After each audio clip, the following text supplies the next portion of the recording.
Good morning F11 members and welcome to the Fundamentals of Post-Production video tutorials for issue 60. That's January 2017.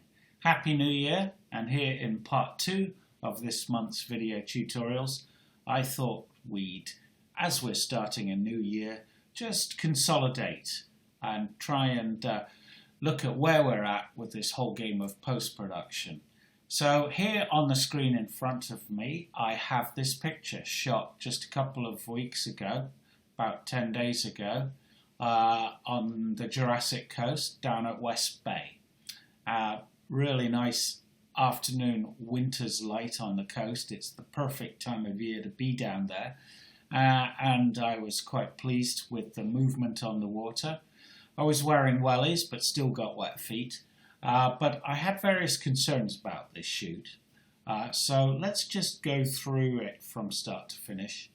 So I'm going to go back into Lightroom here, and here on the screen in front of me now is the image straight out of the camera.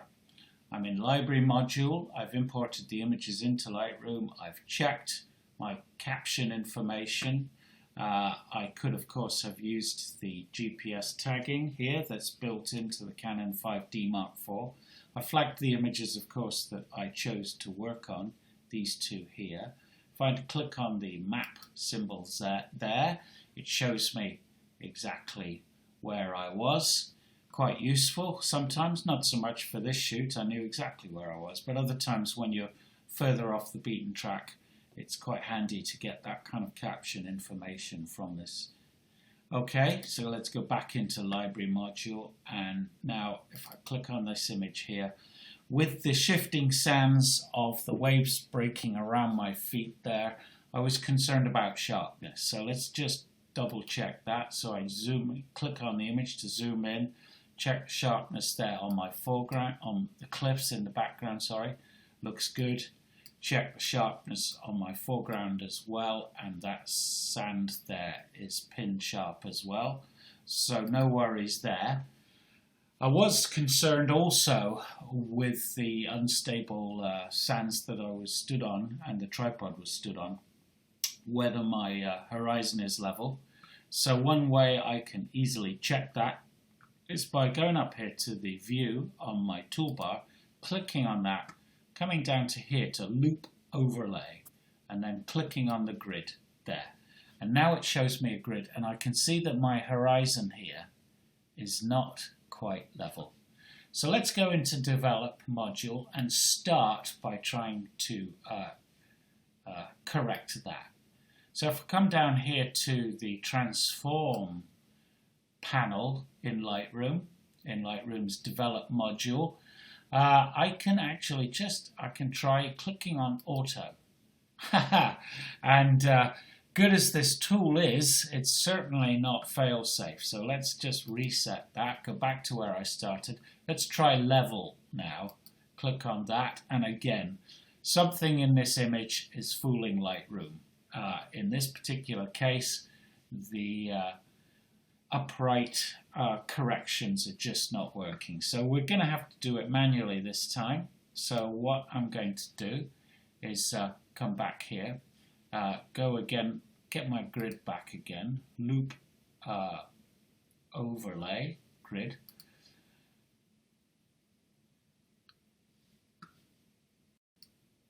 Okay, so I've got my grid back, and I'm now just going to rotate the image manually using this slider to make sure I've got a level horizon, using as my reference the grid and the horizon there.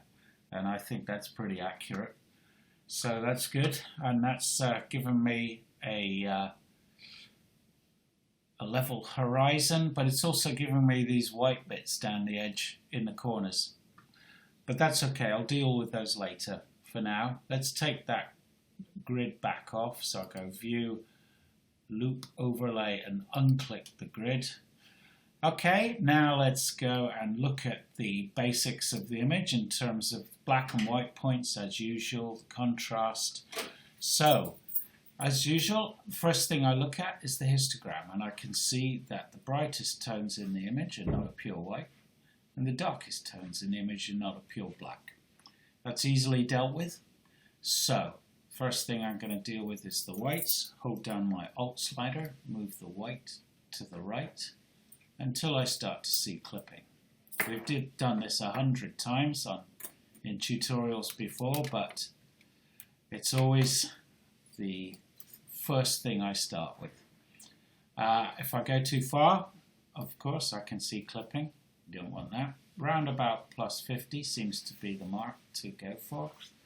And the same with the blacks. Move them back here until I start to see it's not the end of the world if just a few tiny little blacks clip, really.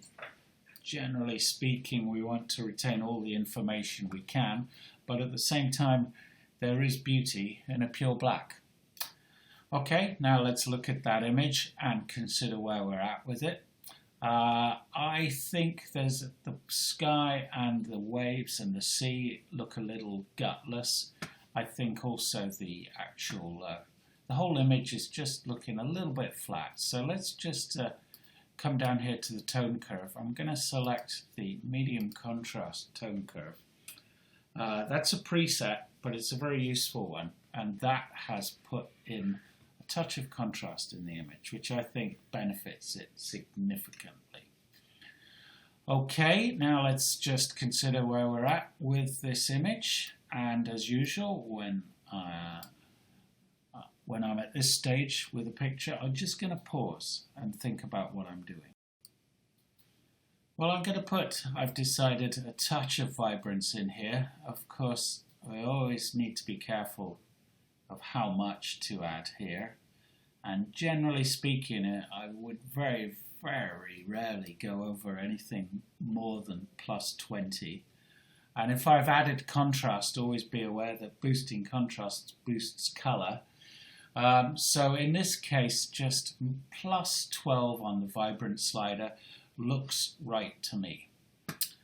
Next thing I'm going to do is look at the contrast in an impact of a few areas of the image. And I think this bottom right hand corner here, where the waves are breaking, we could do with a bit of contrast there. And a bit more density actually. So I'm going to use the adjustment brush here, okay, this tool up here. Now if I click on this, hover my cursor over it, it tells me what it is, click on that, and now up it comes with this dialog, and if I hover my cursor over the image area, I can see a cross and two circles. Okay, this is the area, this is how I'm going to select the area that I want to make adjustments to. So if I use my square brackets on my key, I can actually alter the size of my adjustment brush. That's what I'm going to do there. Down here I have the feather control at maximum, and that's reflected by the gap between that inner circle and outer circle, meaning that my brush will have a very soft edge to it. I'm going to click on Show Selected Mask Overlay, and now I'm going to just paint the area that I want to make an adjustment to. And it's this bottom right corner really, here. Pretty much where the water reaches on the beach actually. So let's just select that. Okay, make sure that's all an even selection there. Now I unclick my mask overlay, and now I come up here and I decide what I want to do. So I'm gonna pull the highlights back a bit in this area, just a bit. I'm going to pull also the exposure back, darken it down, just a touch, not much, otherwise it's going to look too obvious. So around about minus 12 there, and I'm going to add some contrast to that. I think that's worked reasonably well. And now, so I'm going to click on Done there. I want to do the same actually with the sky, but in this particular case I'm going to use the grad tool here. excuse me, hold down the Alt slider, and hold down the Shift slider and pull the grad down to the area to affect the area I want to affect it. The only trouble is this is all well and good, but actually I don't want to affect the cliffs there. So again, I'm going to click on my Show Selected Mask overlay there, come down here and click on the brush tool here,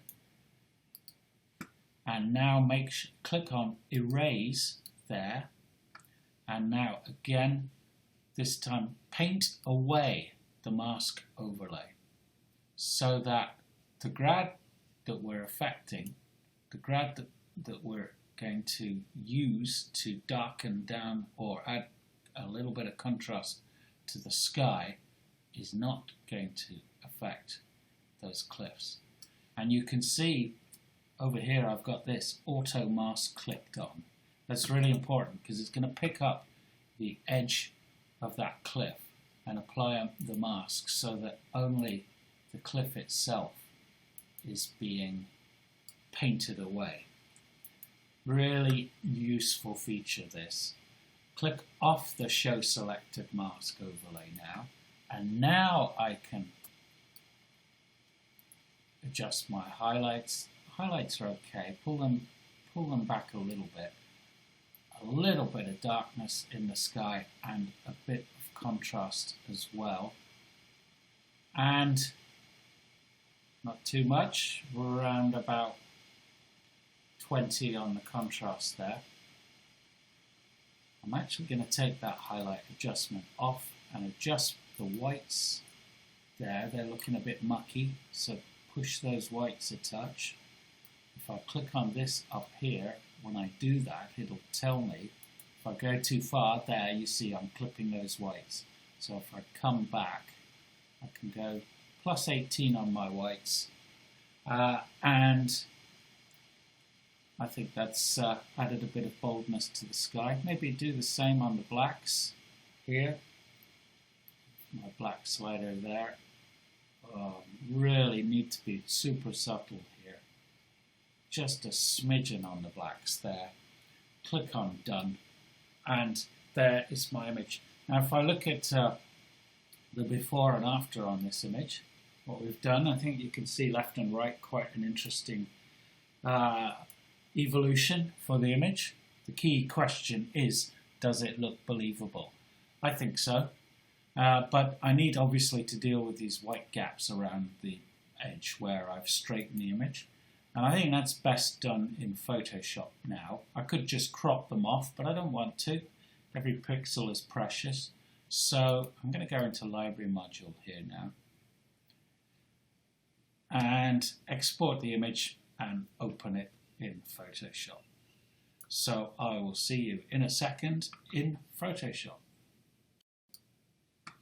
So here's the image opened up in Photoshop. Really, there's not a lot I need to do to it apart from just two things. Deal with these white bits on the edge, and also if we zoom in, Command plus, you'll see up in the sky here, there's a white streak. I think it's a seagull in flight. Whatever it is, it doesn't look too hot, so we're going to take it out. And I'm going to use, to do that, if I bring this in here, content, this tool here, which is called the Spot Healing Brush. And up here you can see I've clicked on Content Aware. Again, I can use my square brackets tool to adjust the size of the brush here. Okay, and now I just take it out just like that, and that's pretty much done it. So easy, isn't it? We will obviously check this image as well at 100% for other imperfections, but let's now deal with the white of the corners. I could of course just use the Content Aware brush for them as well, but I think there's a better way of doing that. Let's just move this out of the way here. Now if I use this tool here, the Magic Wand tool. So I'm going to click on that, and up here I have a tolerance set of 20. So I want to just zoom in a touch here. I want to select these corner areas. So if I now use this Magic Wand brush, and let's just select those that white area there. Okay, now I want to go to up here, Edit, Fill, Content Aware. Make sure Content Aware is the option clicked here, and now just click on that and it'll deal with it just like that. Go select, deselect, and if I zoom in, the image that's dealt with that white bit really quite usefully. Do the same on the others. I could select them all at the same time, of course. I find it useful to do it one by one actually, and then just check how it's looking. And that's dealt with that one. And now come down to the other corner here. Again, click on that. Do my fill. It's dealt with that. And that. I've got an action set up for this actually, by the way, because it's something I do quite often. Come out on this, Command minus, look at that, and there, et voila, the picture's finished. Okay, not a particularly complex image to do, a few things that were interesting. But as always, with post-production, it's partly how we do things, but more importantly, why we do things. Okay, I hope that was of use. I hope you've been out over the winter break, over Christmas and New Year's, behind, excuse me, behind the camera. Do send in your suggestions for what you would like to see in subsequent video tutorials, and we'll look forward to hear you.